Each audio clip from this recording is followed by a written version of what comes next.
Hi everybody, this is Robin Thayer with Two Brothers Hobby, and the guys over at Maxford USA sent in this beautiful Hansa-Brandenburg. Did I say that right? You did. Hansa-Brandenburg W.29. All right. Well, Thayer, this is, from the time I've seen this plane, to be honest with you, I'd never seen one until I saw this model.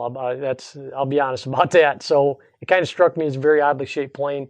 I'm sure it has many people. Kind of give us an idea of what was this thing? Okay.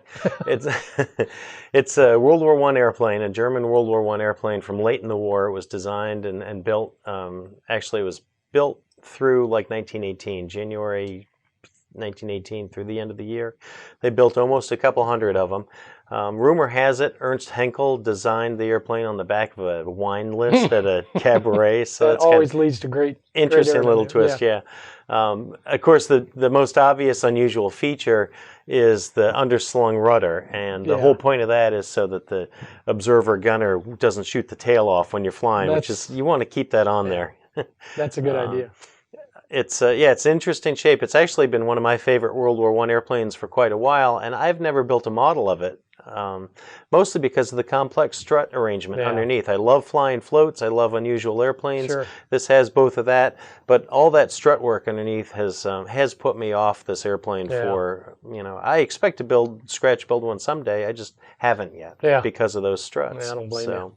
This is a real easy way to get into an unusual World War I airplane. Yeah. That's for sure. Well, why don't you give us some specs on it? Sure.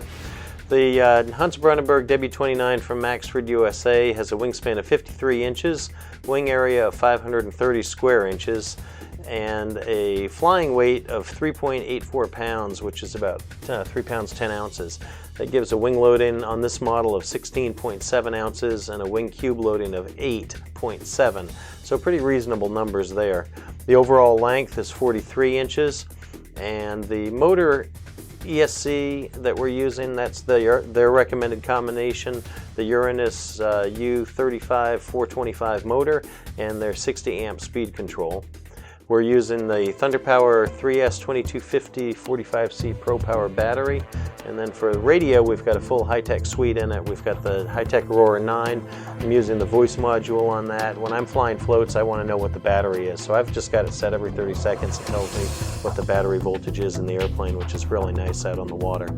Optima 6 receiver, which sends that information back to the transmitter.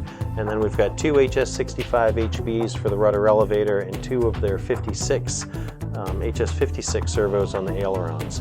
The charger we're using is high-tech X4 charger, so we can get a bunch of batteries ready to go to the lake and not worry about charging out there. And that's pretty much it. The street price on the airplane is $220, less a penny, $219.99. And then there's a detail upgrade package, which includes the two pilots, machine gun on each side that shoot forward, and that aft gun as well. And that's, I think, about $50. All right. All right. Well, is there I mean, I know you're a big fan of float planes and seaplanes in general. Does this particular plane, just looking at it here, not having flown it yet, obviously, do you have any concerns? Well, obviously the easiest concern to grab onto is all the drag from the struts. Sure. What's happening is the air swirls around underneath there. I have other models of similar size that are more modern that have floats that are much bigger, so I'm wondering if maybe these floats are a little small. Yeah. But I don't think you'd release the kit unless they work. Well, exactly. And they look to be about the right scale size, so I'm sure they're going to be good. Aerodynamically, I'm a little concerned about the small rudder. There's no fin area, although that fuselage is pretty deep and pretty narrow back through there, so I think that will give a lot of effective vertical area as well. And for me, those are the main concerns. Sure. Just the drag and the rudder. Well, you say you've never met a seaplane you haven't liked. That's true. Let's find out if that is true. Well, we've got ours put together, so the only thing left to do is get it out there and get it flown. Make sure you stop back for part 2 for our 5x5 review and see how the Hansa-Brandenburg scored.